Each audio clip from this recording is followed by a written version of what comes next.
Hello, lovelies. I got asked a nuanced and delicious question on Facebook, and I'll read it for you quickly. She said, I'd love to hear you riff on the power and risk of being fully seen in a world addicted to presentation. What parts of us do we glamorize for survival, and which ones do we keep sacred?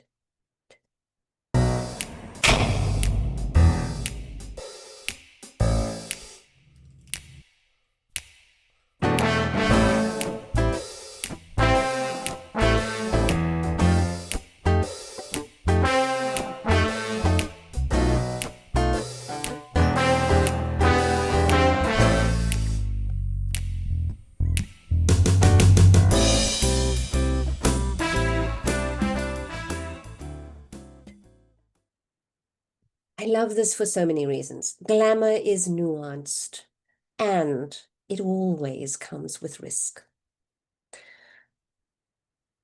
Glamour is artifice. Glamorizing something is to add a layer to it that directs the eye, that points someone's vision in the direction we want it to go. And glamour is so many different things. You could have glamour like mine, or you could have glamour that is stripped and naked and bare of any artifice, and yet is still glamorous. And here I'm thinking of Pamela Anderson and Alicia Keys. Both of them very used to a full face of makeup and choosing that the realist part of them doesn't wear any enhancement at all.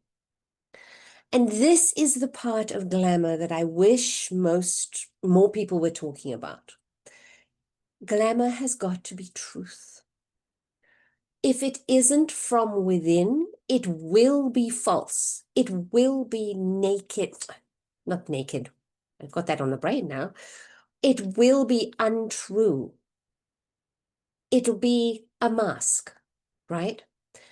And this is why I get so annoyed with fake it till you make it, because fake it will not make you make it. Truth is what will make you make it. And so within this question of being fully seen in a world addicted to glamorization, there is courage here. There has to be honesty, and there has to be a great deal of self-centeredness and an honoring of who you are. I'll tell you a little story just very quickly. Back about 10 years ago, when I decided I was going to embody the retired actress, right? I was going to just be all like I am now, but that was back in 10 years ago. And I started wearing my glamour, started dressing up, had this fabulous, I still have it, green fur coat. And in suburban Minnesota, I stood out like a sore thumb, of course, right?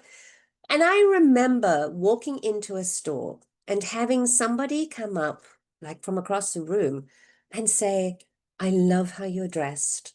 I love your style, and I wish I could.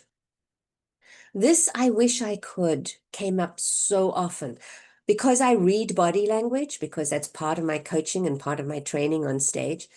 I would notice that somebody would give me a compliment, but they would start to fuss with their hair, with their own clothes, in this kind of, I'm embarrassed to be me. I don't like how I'm presenting myself when I am contrasting myself with how you are presenting yourself, right? And I felt this. I'm empathic enough to really feel. And I don't want to cause discomfort. I didn't want to cause pain. And so instead of doing that, I decided to dim my light, to wear a lampshade over my shine. And I stopped being glamorous. and I stopped wearing the standouty clothes, and I stopped being me. Because for me, glamour isn't artifice. Glamour is an enhancement of who I am. And yes, I use artifice to get that, but it's no different than on stage, right? It is true to who I am. Everything that you see is true to who I am. And when I do my glamour in the morning, when I say my incantations and I do my glamour magic, I come home to myself. Pamela Anderson and Alicia Keys found the opposite. When they stripped their faces down to who they are, when they stopped wearing the makeup, the layers, they found their own glamour. And look how the world has responded.